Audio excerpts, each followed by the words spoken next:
Jadi kalau kita melihat bahawa filem ni sebelum tu kita nak tengok target dia, manusia ni dia ada pelbagai level, okey. So oleh kerana itu ada yang tidak perlukan hiburan-hiburan seumpama filem, lagu-lagu biasa ini, kerana bagi mereka, bagi kumpulan yang pertama ini, hiburan mereka adalah berjihad. Hiburan mereka adalah Al-Quran. Ala bidzikrillahi tatma'innul qulub, dalam surah Ar-Ra'd. Ketahuilah dengan mengingati Allah itu hati menjadi tenang. Jadi nak release stres, buka Quran, baca Quran, dengar orang berzikir, dengar bacaan Quran. Ini kumpulan orang yang pertama. Tetapi kumpulan orang yang begini terlampaulah sedikitnya. Sebagaimana disebutkan oleh Allah SWT sendiri, wa qalilum min ibadiyasy syakur.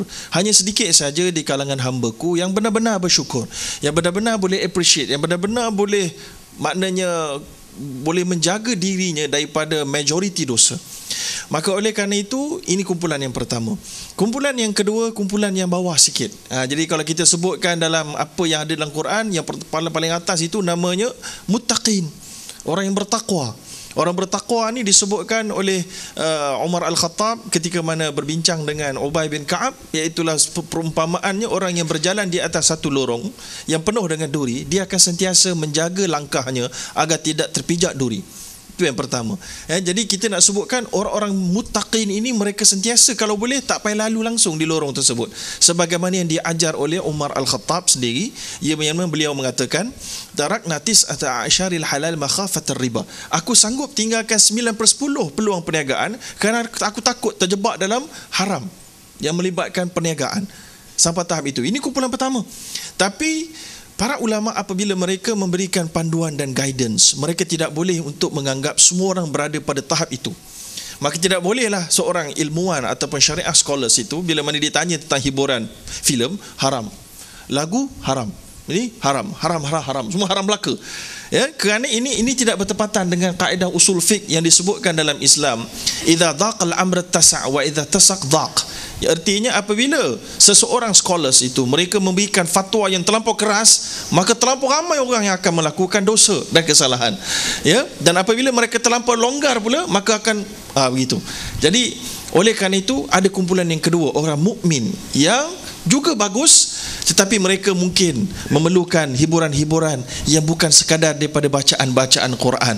Mereka mungkin memerlukan hiburan mendengar nasyid-nasyid yang mengingatkan mereka kepada Allah, tapi dalam keadaan bukan di atas taranum bacaan Al-Quran.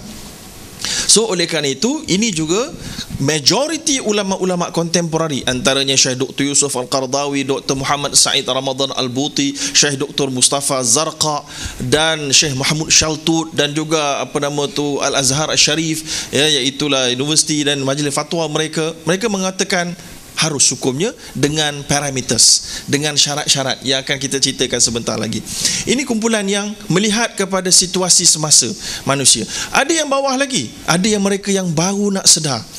Baru nak sedar inilah kumpulan yang mereka masih memerlukan Raja Lawak King lah, Maharaja Lawak lah, mereka memerlukan hantu maklimah lah, apa-apa sekalipun mereka perlukan benda-benda seumpama ini untuk mereka diri mereka daripada melakukan perkara yang buruk.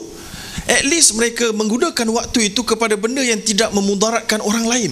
Maka itu adalah satu pahala sebenarnya bagi orang orang yang melakukan satu kebaikan dan tidak melakukan satu keburukan adalah pahala. Maknanya dia tak buat kebaikan lagi, atau orang tak buat kebaikan lagi, cuma dia tak buat kejahatan. Maka itu juga disebutkan dalam hadis Nabi sebagai sedekah. Kamu ada banyak duit, kamu beri sedekah. Kalau kamu tak ada duit, kamu tolong orang yang banyak duit buat sedekah. Kalau tak ada duit, kamu tak mampu nak tolong, kamu jangan buat jahat. Itu juga adalah Nabi kata sebagai satu sedekah. Jadi kita nak sebutkan bahawa penerbit-penerbit filem, orang-orang yang menerbitkan album-album, maka kalaulah itu dianggap sedekah, menghalang manusia daripada memikirkan benda buruk, benda-benda yang dosa, maka kita industri hiburan yang membuat satu hiburan yang kita kata alternatif, yang mengambil masa manusia, masa rehat manusia kita ambil, berikan mereka supaya mereka tak fikir ruang untuk buat dosa, untuk buat jenayah, maka itu juga adalah sebagai satu sumbangan yang saya kira berpahala. Jadi kalau saya boleh ambil contoh, minta maaf lah saya ambil contoh sebab saya ni taklah kaki filem sangat. Tapi semasa buat PhD dulu ada banyak sikit waktu kosong, tengoklah filem-filem sikit. Tapi filem-filem yang memang mengagumkan saya adalah filem-filem Pixar, iaitulah filem-filem animasi. Saya bukan nak kata dia suruh animasi, kita tak payah tiru animasi itu sendiri, tapi saya mengagumi jalan ceritanya, jalan cerita Kung Fu Panda, jalan cerita Toy Story, yang boleh menitiskan air mata kalau tengok Toy Story 2. Dah tengoklah Toy Story 2? Ada orang boleh menangis tengok bagaimana Woody nak kena hantar, Woody nak kena bagi kat orang baru, dia ada orang boleh menangis, berpisah dengan tuan dia. Berpisah dengan tuan dia, lupa saya dengan Andy, nak bagi ke tuan yang baru. Tengok juga. Okey. So jadi Kung Fu Panda 2 kita tengok pun sama juga, ada nilai-nilai anak dan bapa, bagaimana sangat tak selfish walaupun nak selamatkan negara China, tetapi masih lagi balik kepada ayah dia walaupun ayah angkat dia. Jadi saya kira nilai-nilai gini, bagi saya dah tulis dekat Facebook saya, bagi saya filem Islam atau filem nak bawa nilai murni tak perlu di atas nama Islam, tak perlu guna nama bahasa Arab, tak perlu filem Islam je Salahuddin Al-Ayyubi, tak perlu. Tak perlu. Kalimah pun tak apa. Kalimah pun tak apa. Jadi tak perlu nama-nama ni, tak perlu maknanya tepek dia punya tajuk tu terus Islamik, tak perlu. Tapi masuklah secara subconscious. Kerana itulah bagi saya hiburan kita hari ni perlu kita intellectkan. Perlu ada harmonization dengan para pemikir. Ini yang kurang. Jadi kalau tadi pemikir filem, pembuat album, ada tak mereka cuba gunakan bajet yang mereka dapat untuk dapatkan pandangan-pandangan daripada scholars yang berada di universiti, pakar-pakar psikologi. Saya kira harga mereka tak mahal, insya-Allah. Ahli akademik ni mereka kena panggil Muhammad Khalid, panggil mereka, tak payah bayar pun tak apa, ada sebahagiannya, ataupun bayar RM200 cukup dah. Mereka masuk CV mereka, cukup dah. Jadi banyak sebenarnya tuan, macam mana kita nak main psikologi, bagaimana nak main subconscious mind. Bagi saya Ipin Upin telah berjaya. Mereka sebahagian besarnya telah berjaya memasukkan beberapa unsur nilai-nilai yang baik. Saya kira itu adalah perkara yang sangat penting. Begitu juga Bobo Boy pun saya kira berjaya. Bobo Boy pun saya kira satu perkara yang baik. Dan selain pada Dr. Bobo Boy, doktor kenal siapa lagi? Ying Yaya Gopal. Terus saja je. Baik. Jadi itu dia. Kemudian kalau cerita-cerita yang bukan animasi, kalau cerita-cerita yang bukan animasi, saya kira kalau cerita Slumdog Millionaire, Slumdog Millionaire. Saya ketika itu di UK. Saya ketika itu di UK, dan bila cerita tu keluar, orang UK semua meletup nak tengok cerita orang India. Padahal orang India di UK kira-kiranya macam second class lah, walaupun mereka sebenarnya sedang nak menakluki United Kingdom melalui ekonomi, tapi mereka dianggap remeh. Tapi cerita itu memaparkan konflik yang cerita benar sebenarnya.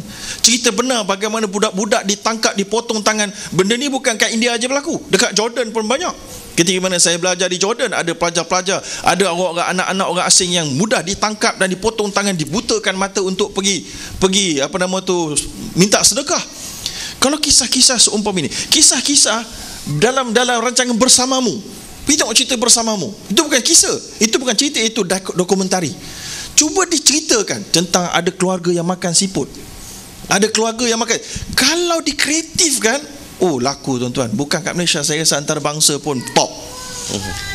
Inilah dia maknanya saya tahu bahawa pembikin filem ada kalanya dah kering kat idea. Pembuat lagu-lagu kadang-kadang dah kering idea. Maka kerana itulah kita perlukan tumpahan daripada maklumat-maklumat yang lain. Jadi saya kira sikit lagi Tuan Pengerusi, Jadi kita nak sebut tadi apakah dia panduan-panduan yang lain. Saya kira itu dia yang pertama, iaitu ambillah harmonikan value-value itu dimasukkan dalam filem-filem dan lagu-lagu ini. Kemudian kalau daripada sudut Islam pula, kalau kita boleh tengok apakah dia guideline dia. Guideline ni saya beri yang umum sajalah. Kalau tadi dikatakan semua pelakon mesti pakai tudung di luar dan di dalam luar filem, saya kira itu agak-agak sedikit tak mampu dibuat oleh ramai orang lah. Yang paling penting yang mesti orang buat, ini yang tadi itu mungkin tak mampu yang mesti dibuat yang pertama sekali, iaitulah Nabi SAW kata bahawa wailun lilladhi yuhaddith fayukadzib liyudhik bihil qaum wailul lahu.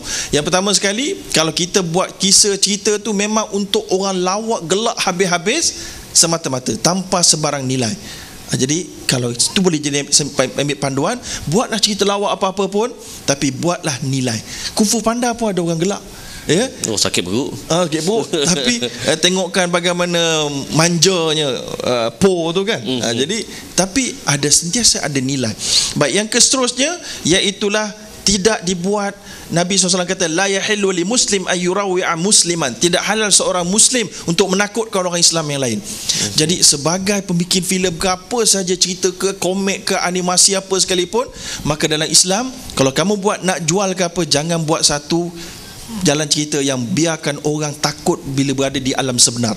Macam Freddy Krueger. Oh, itu tak tidur saya dulu. Cerita tu dia memang dia interview apa? Cerita tu diambil daripada orang para psikologis. Bagaimana nak masukkan takut tu masuklah hati dalam pemikiran sampai mimpi-mimpi orang. Sebab apa? Sebab dia buat macam hantu tu. Biasanya orang buat hantu kat mana? Kat kubur. So kita jangan pergi kubur. So kita takut lah. Kita tak kat kubur, kita tak takut.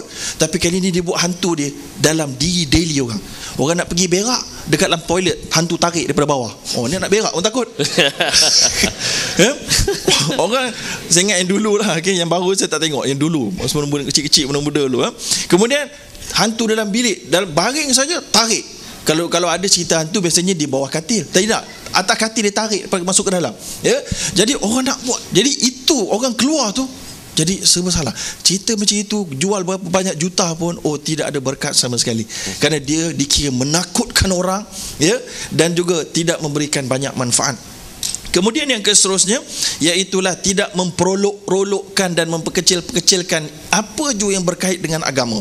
Ya, yang berkait dengan agama. Ini sangat penting kerana disebutkan oleh Nabi SAW, innal rajul la yatakallamu bil kalimah liyudhik bihal julasa'ahu yahwi biha finnar, ataupun la yatabayya yuzilu bi ila nari ab'adu ma bainal masyriq wal maghrib. Dalam satu riwayat yang lain, tidak ada seorang lelaki yang bercakap satu benda, buat satu benda yang dia tak tahu apakah kesan dia, apakah hukum dia, mempermainkan nama-nama Allah, contohnya memainkan benda-benda nama-nama Islam, maka dia akan terlontar dalam neraka sejauh timur dan barat. Jadi ini penting.